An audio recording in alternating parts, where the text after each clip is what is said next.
India மற்றும் இங்கிலாந்து அணிகளுக்கு எதிரான 3 ஒருநாள் போட்டிகள் கொண்ட கிரிக்கெட் தொடர் என்பது தற்போது நடைபெற்று வருகிறது. அதுவும் இங்கிலாந்து நாட்டில் வைத்து நடைபெற்று வருகிறது. இதில் ஏற்கனவே 2 ஒருநாள் போட்டிகள் முடிவடைந்த நிலையில் அந்த 2 போட்டிகளில் ஒன்றில் இந்திய அணியும் மற்றொன்றில் இங்கிலாந்து அணியும் வெற்றி பெற்றிருந்தது.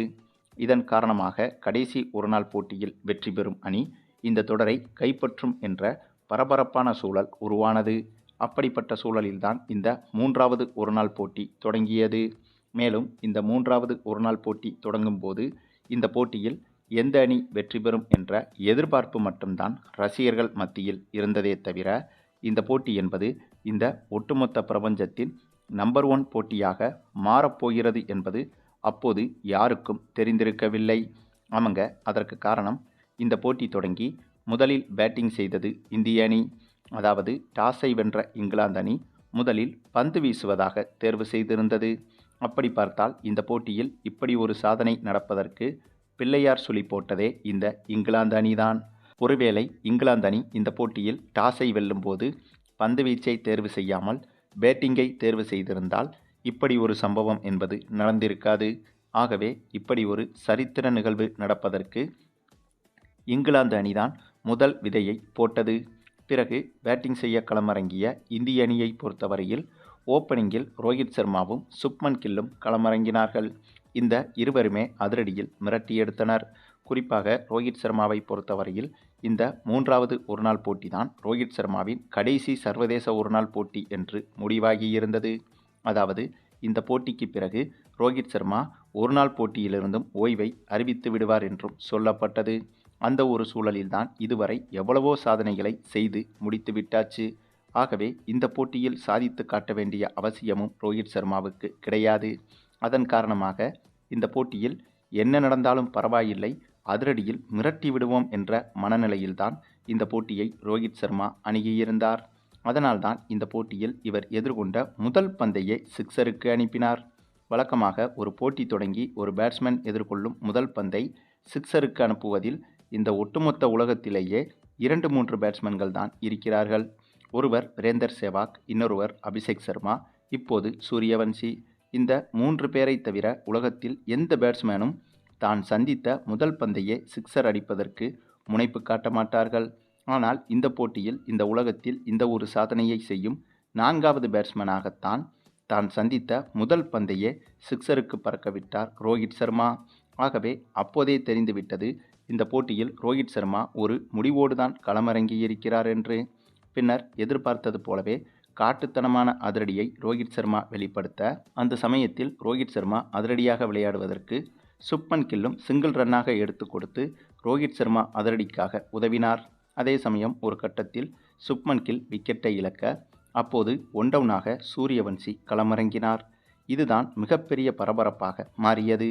அதுவும் முதல் முறையாக ஒருநாள் போட்டியில் சூரியவன்சிக்கு வாய்ப்பு கொடுக்கப்பட்டிருந்தது. இதற்கு முன்பு நடைபெற்ற சில வார்ம் அப் மேட்சுகளில் ஒருநாள் போட்டியில் சூரியவன்சிக்கு வாய்ப்பு கொடுக்கப்பட்டிருந்தது. அதனைத் தொடர்ந்து இந்த போட்டியிலும் சூரியவன்சிக்கு வாய்ப்பு கொடுக்கப்பட்டிருந்தது. அப்படியாக கிடைத்த வாய்ப்பில் சூரியவன்சியும் இந்த போட்டியிலும் இவர் எதிர்கொண்ட முதல் பந்தையே சிக்ஸருக்கு பறக்கவிட ஒட்டுமொத்த இந்திய ரசிகர்களின் புருவங்களும் உயர்ந்து நின்றது. ஏனென்றால் ஏற்கனவே ஒரு பக்கம் ரோஹித் சர்மா அந்த காட்டு காட்டி வர, இப்போது திடீரென களமிறங்கிய சூரியவன்சியும் அதிரடியை தொடங்கியிருந்தார். பின்னர் இவர்களின் அதிரடி என்பது விண்ணை முட்டும் அளவுக்கு வான வேடிக்கையாக பறந்தது. ஓவருக்கு ஓவர் 2-3 சிக்ஸர்கள், 2-3 பவுண்டரிகள் என தாறுமாறாக பறந்து கொண்டிருந்தது. ஒரு கட்டத்தில் இங்கிலாந்து பவுலர்கள் போட்டியை நிறுத்தி விளையாடத் தொடங்கினார்கள். அதாவது இதுபோல பேட்ஸ்மேன்கள் தொடர்ச்சியாக அதிரடியாக விளையாடி வரும்போது பேட்ஸ்மேன்களின் வேவ் லென்த்தையும் ஃபார்மையும் குறைப்பதற்கு அவ்வப்போது போட்டியின் இடையிடையே இங்கிலாந்து பவுலர்கள் தசைப்பிடிப்பு ஏற்பட்டது போலவும், உடனே மைதானத்தில் காலை பிடித்து கொண்டு உட்காருவது போலவும், பிறகு சிறிது நேரம் ஓய்வெடுத்துவிட்டு போட்டி தாமதமாக தொடங்குவது போலவும் இந்த போட்டியை வேண்டுமென்றே இப்படியாக ஒரு சில இங்கிலாந்து பவுலர்கள் தாமதப்படுத்தினார்கள். இப்படி செய்யும்போது ஒரே சீரான வேகத்தில் பேட்டிங் செய்து வரும் பேட்ஸ்மேன்களுக்கு திடீரென இடைவெளி விட்டால் அந்த பேட்ஸ்மேன்கள் அதே அதிரடியை தொடங்க முடியாமல் விக்கெட்டை இழப்பதற்கும் வாய்ப்புகள் இருக்கிறது. ஆகவேதான் இப்படி ஒரு முறையை இங்கிலாந்து பவுலர்கள் கையாண்டனர். ஆனாலும் கூட இங்கிலாந்து பவுலர்களின் அந்த ஒரு யுக்தி என்பது இந்த போட்டியில் வேலை செய்யவே இல்லை. அதற்கு காரணம் ரோஹித் சர்மாவும் சூரியவன்சியும் கொலவெறித்தனமான அதிரடியில் பேட்டிங் செய்து வந்தனர்.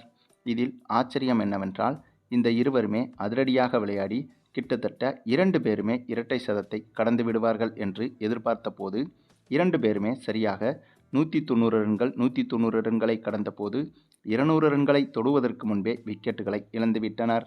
ஆமாங்க, ரோஹித் சர்மா இந்த போட்டியில் 193 ரன்களிலும் சூரியவன்சி 191 ரன்களிலும் விக்கெட்டை இழக்க அது இந்திய ரசிகர்களுக்கு மிகப்பெரிய ஏமாற்றமாகவும் மாறியது. ஆனாலும் கூட இந்திய அணியின் ஸ்கோர் என்பது கிட்டத்தட்ட 34 ஓவர்களிலேயே 400 ரன்களை கடந்துவிட்டது. பிறகு கத்தி போய் வாளு வந்த கதையாட்டம். ரோஹித் சர்மா சூரியவன்சி விக்கெட்டை இழந்தாலும் கூட அதற்கு பிறகு களமிறங்கிய இசான் கிசானும் வாஷிங்டன் சுந்தரும் அதே அதிரடியை தொடர்ந்தார்கள். அதாவது எந்த இடத்தில் ரோஹித் சர்மாவும் சூரியவன்சியும் அதிரடியை விட்டார்களோ அந்த இடத்திலிருந்து இவர்களின் அதிரடி தொடங்கியது. கிட்டத்தட்ட இந்த இருவருமே அதிரடியாக விளையாடி குறைந்த பந்தில் அரை சதம் எடுத்து இந்த போட்டியை இன்னும் அதிக எதிர்பார்ப்பை நோக்கி கொண்டு சென்றனர். அதுவும் ஒரு கட்டத்தில் ரோஹித் சர்மாவும் சூரியவன்சியும் விக்கெட்டை இழக்கும்போது இந்திய அணி 500 ரன்களை கூட தொடாது என்று எதிர்பார்த்த போது இந்த இருவரும் களமிறங்கி அடித்த அதிரடியால் இந்திய அணி இந்த போட்டியில் முதல் முறையாக 600 ரன்களை தொட்டு 601 ரன்கள் வரை எடுத்து இந்த ஒட்டுமொத்த கிரிக்கெட் உலகிலும் நம்பர் 1 உலக சாதனையை படைத்தது. இந்த போட்டியில் இந்திய அணி 50 ஓவர்கள் முடிவில் 7 விக்கெட் இழப்பிற்கு 601 ரன்கள் 601 ரன்கள் எடுத்து சரித்திர உலக சாதனையை படைத்திருந்தது. கிட்டத்தட்ட இதற்கு முன்பு 50 ஓவர் போட்டிகளில் அதிகபட்சமாக எடுத்த ரன்கள் என்றாலே 498 ரன்கள் தான். ஆகவே அவ்வளவு பெரிய ரன்களே மிகப்பெரிய சாதனை ரன்களாக பார்க்கப்பட்ட போது, ஆனால் இப்போது முதல் முறையாக சர்வதேச ஒருநாள் போட்டியில் ஒரு அணி 600 ரன்களை கடந்து சரித்திர நிகழ்வை ஏற்படுத்தியிருக்கிறது. இந்த ஒரு சாதனையை இனிவரும் எந்த ஒரு அணியாலும் சாதிக்க முடியாது என்று கூட சொல்லிவிடலாம். அதேபோல இதற்கு முன்பும் இதேபோல ஒரு சாதனையை எந்த ஒரு அணியும் செய்தது கிடையாது. அந்தளவுக்கு ஒரு அபரிமிதமான சாதனையை இந்திய அணி இந்த போட்டியில் செய்திருந்தது. பின்னர் இவ்வளவு பெரிய இலக்கை நோக்கி இந்த போட்டியில் சேசிங் செய்ய களமிறங்கிய இங்கிலாந்து அணியை பொறுத்தவரையில் இங்கிலாந்து அணி வெறும் 288 ரன்கள் மட்டுமே தான் எடுக்க முடிந்தது. அந்தளவுக்கு இந்திய அணியின் பந்துவீச்சும் இந்த போட்டியில் சிறப்பாகவே இருந்தது.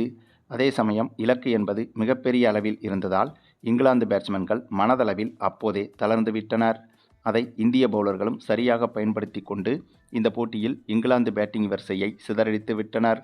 அது மட்டுமில்லாமல் இந்த வார்ம் அப் மேட்சில் இப்படி ஒரு சரித்திர நிகழ்வை படைத்தது போல அதிகாரப்பூர்வ போட்டியிலும் இதே அளவுக்கான ஒரு அதிரடி மூலமாக இங்கிலாந்து அணியை வீழ்த்தி இந்த 3 ஒருநாள் போட்டிகள் கொண்ட தொடரை இந்திய அணி கைப்பற்றும் என்ற நம்பிக்கையும் இந்திய ரசிகர்களுக்கு இந்த போட்டி மூலமாக இப்போது கிடைத்துவிட்டது. ஆகவே இங்கிலாந்து அணியை பொறுத்தவரையில் கண்டிப்பாக இந்த ஒருநாள் போட்டியை ஒட்டுமொத்த வாழ்நாளிலும் மறக்க முடியாத போட்டியாக இங்கிலாந்து அணிக்கு இந்திய அணி மாற்றிவிட்டது என்று தான் சொல்ல வேண்டும்.